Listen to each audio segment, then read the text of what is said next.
Some skeptics might believe that this movie is make-believe and fictitious, while others may believe in a greater demonic power that has the ability to possess someone's thoughts and actions. But how can we really know if this movie is based on a true story or not? Hi, my name is Amy Bones, and I'm a sophomore nursing major here at the University of Mount Union.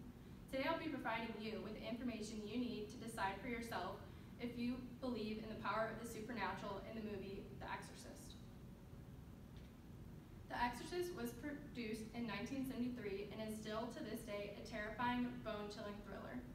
The movie was allegedly based on a true story of a teenage boy from Mount Rainier, Maryland, who is believed to be possessed by the devil.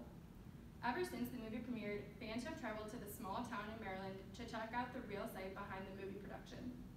Many people believe the set was actually haunted, especially after the set caught fire, except for one room. According to Christopher Fiducia, the only room to not catch fire was Reagan's bedroom. After the fire, a priest was even asked to come to the set to bless the whole set in Reagan's room to ease everyone's mind. Real aspects from the movie: Reagan seeing multiple doctors before coming to the prognosis of possession. I think it's totally logical when someone doesn't feel good and has strange symptoms, as did Reagan, to go to multiple doctors to try and find out the reason behind her problems. Captain Howdy connecting with Reagan through a Ouija board.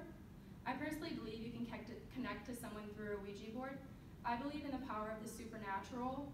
Even though the Ouija board is a kid's game, if you believe in the power of the Ouija board, I believe it can work.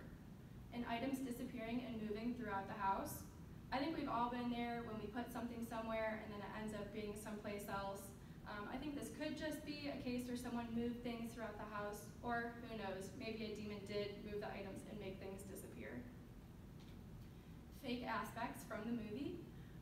Head spinning around 360 degrees. One of the aspects from the movie I believe to be fabricated is the iconic scene when Reagan spun her head around 360 degrees with no detrimental effects. Spinning your head around 360 degrees most likely would lead to a broken neck and spinal cord. According to the Shepherd Center, a spinal cord injury could cause a loss of motor function, the inability to breathe, reduced control of body temperature, and chronic pain. Reagan would certainly not be able to spin her head around without any lasting medical consequences.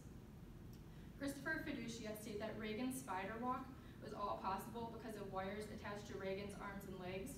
So without these wires, Reagan would not have been able to freely do the spider walk down her stairs and throughout the house. That is so bone-chilling and thrilling. How this film impacted my ideas about exorcisms. Like I said before, I do believe in the power of the supernatural. Before watching this movie, I was on the fence if I believed in exorcisms or not. This movie did not really sway me one way or the other to believe in the power of exorcisms themselves, if they are real or not. I do believe some people may believe they are possessed, but I believe that those people may have some psychological issues behind their possession. I do believe that in some cultures, in other countries, people believe in exorcisms, but they're not common here in the United States, so they are perceived to be fake. However, recently, the Vatican has opened a course entitled Exorcism and the Prayer of Liberation, according to the BBC News. Some dioceses have even developed their own courses to meet the growing demand of exorcisms, including Sicily and the US city of Chicago. How did I like this film? I really enjoyed the film, and I think it's interesting to see what a really scary movie from a different time looks like. I thought this movie was more gross than scary, with Reagan vomiting and the head turning and her spider walking, but it was also scary.